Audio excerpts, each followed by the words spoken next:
When they designed and named the Grandeur, I wonder if they were referring to the grand interior, or perhaps the grand size, or maybe that it just appeals to grandpas. By 2006, when this lump of lard was being dragged across the production line, Hyundai, I'm going to refer it to, Hyundai had been around as a car maker for almost 40 years, but they didn't really gain traction until the mid-80s with the launch of the Buzzbox, the XL.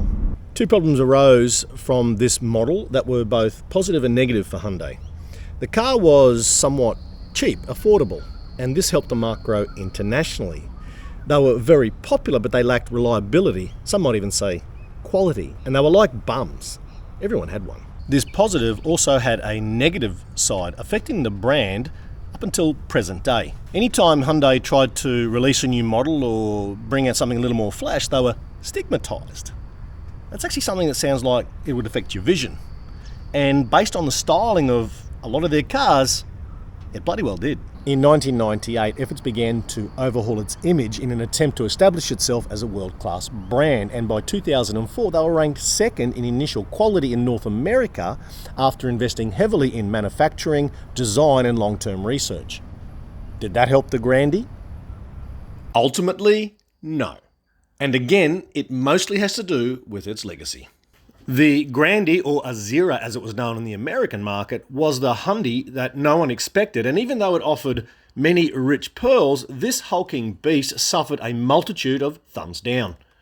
It drives and feels like a boat, and if you're cruising along on highway driving all the time, that's not too bad, but if you want to get into the tight stuff to try and lose the police, it's terrible, and it's about as exciting as, I don't know, camping or a Toyota Camry.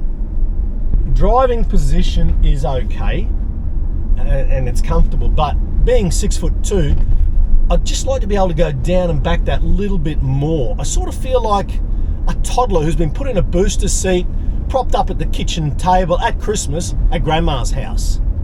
And it's sort of a bit plaid shirt, bowler hat, old kind of guy vibe going on. And with Hyundai's priors, no one in Australia particularly wanted to part with 50,000 Aussie breadcrumbs to take one of these suckers home.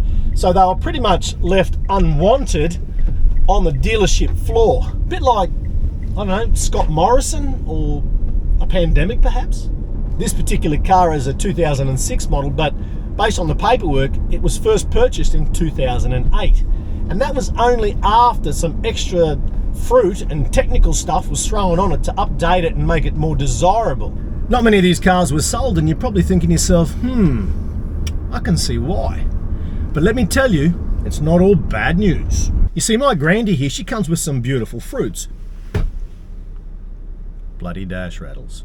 We've got ABS brakes, full curtain airbags, a sunroof, sat-nav, DVD player, 6-stacker CD system, a little bit outdated, but infinity stereo or sound system, reverse sensors and reverse camera, dual zone climate control, xenon headlights, and there's probably more I can't even remember. Oh, and there is one other thing, bloody miles of room. With the price of second-hand or used cars at the moment going crazy, you can pick up this bootylicious beast with all of the fruits, all of the trimmings, for under 4K.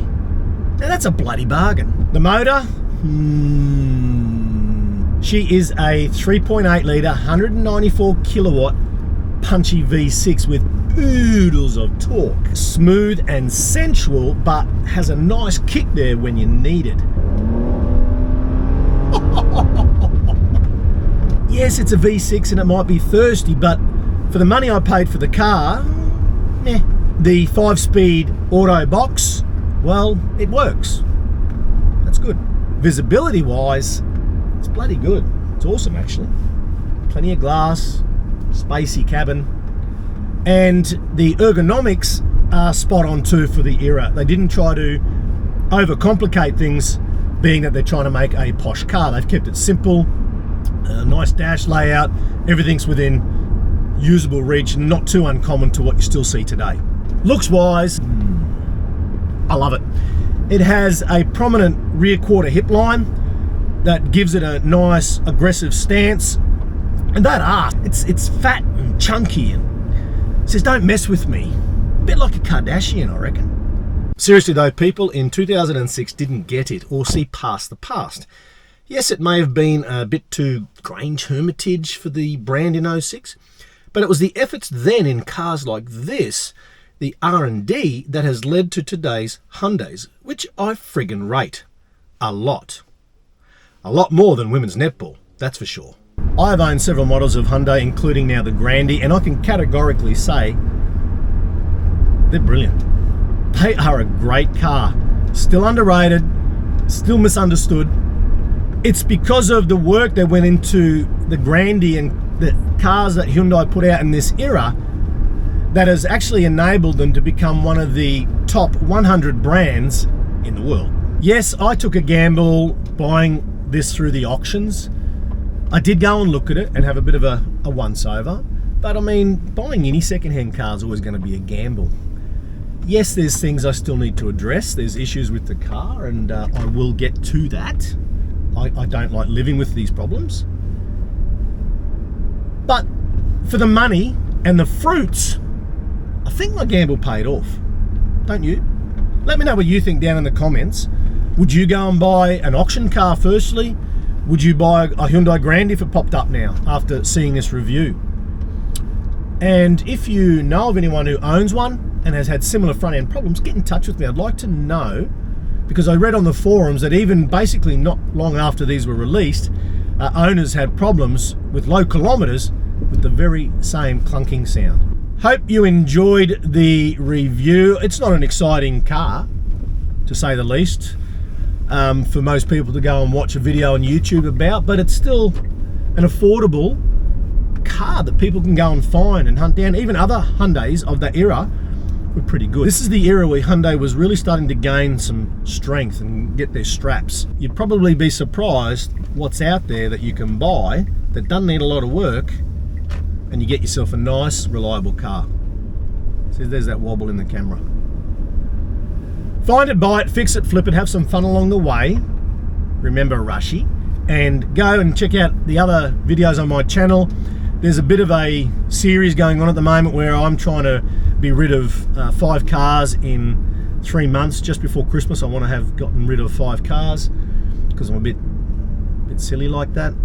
So go and check that out. There's a couple of videos in the series, and I've also been posting shorts and reels on YouTube and Instagram and TikTok. You can follow me there. There should be some links down in the comments as well. All right, folks. Ciao. Rattle. It's terrible. Cámara en semáforo reportada más adelante. Where did that come from? What the fuck? Suddenly my GPS is working and it's speaking in Spanish? Fuck me. Oh, that's bizarre.